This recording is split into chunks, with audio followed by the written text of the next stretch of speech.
So I have a food for thought. I want you to think about something really quick. I'm going to read a quick scripture. I want you to think about what you think this means, and I'm going to explain what I think the scripture means.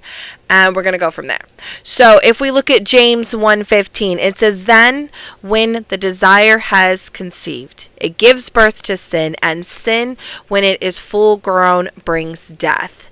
And I don't believe that this always is referring to death as like eternal death.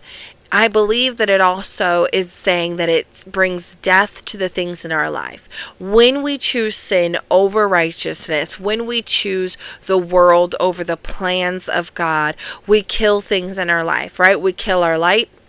We bring forth death to the plans that the Lord has for our life, right? We birth things that the enemy is trying to put in instead of what God is trying to give us.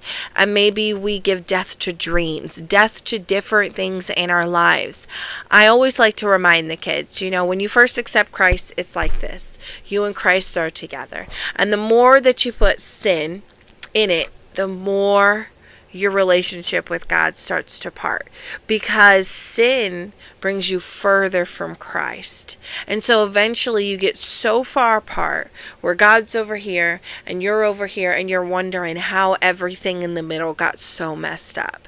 And it's sin that brings that chaos and that death into our lives, death to the things that God has for us. Just wanted you to think about, is there any areas in your life where maybe you're allowing sin to kill the things that God has for you?